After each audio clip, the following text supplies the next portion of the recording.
我第一次接觸佢嘅作品一定係《武道狂之詩》啦。咁後期再了解佢一個喺動畫嗰方面出身嘅一個漫畫家。咁一個身份幾特別嘅，因為佢唔係由畫漫畫開始，然後就成為駐筆，佢係由做動畫之後到漫畫。咁呢個背景令到我對佢好有印象，係因為佢嘅漫畫會流露到一啲動畫啊或者電影嘅感覺嘅。最正嘅場面一定係地鐵撞車，即係炒車嗰一段，因為嗰段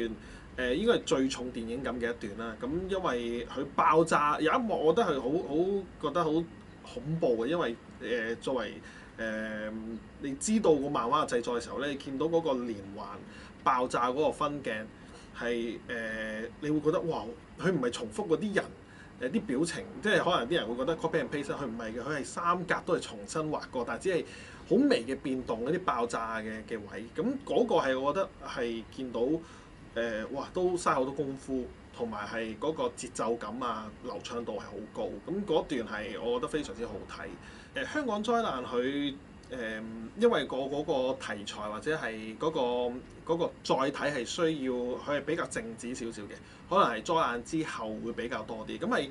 一個靜止嘅災難景啦。咁而 Felix 佢因為係一個漫畫，咁所以喺個動態嘅災難咧係非常之好睇嘅。咁啱啱講到因為電影感啦，同埋就因為佢唔係喺嗰個景方面做一個災難，係人物嘅表情啦，你見到好多人嘅逃跑啊。咁呢啲災難嘅場面係有一種動感，係同我嘅香港災難係唔同嘅兩個方向嚟嘅。漫畫入邊有好多政治嘅人物啦，同埋背景當時嘅時期都係好政治色彩啦。咁你問翻我轉頭，作品需唔需要加呢啲嘢咧？咁我覺得一套作品係要有一個 concept 嘅，即係例如你有一啲社會嘅問題。你係想去發表去反映嘅時候，可能我都覺得係作者係可以去用漫畫一個載體去帶出你想講嘅嘢嘅。咁而去到政治如果淨係純粹因為政治抽水係幾好嘅，一好嘅意思就係大家都有共鳴，因為大家都身處一個社會嘅時候，一定會接觸到政治。咁所以抽政治水係好會大家會好攞到好多嘅 noise 翻嚟嘅。咁但係如果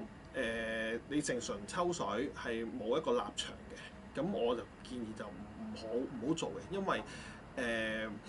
為呢個冇乜必要。謝森同埋阿 Felix 佢哋兩個都會畫香港感染啦，咁我都好期待佢哋兩個會有 crossover 嘅一日嘅。咁例如可能佢嘅人物係可以喺旺角站度出現啦，謝森嘅人物可以喺旺角站出現啦，調翻轉頭都希望可以覺得，因為始終呢一個同系列嘅作品，我都覺得會係有呢日會發生啦。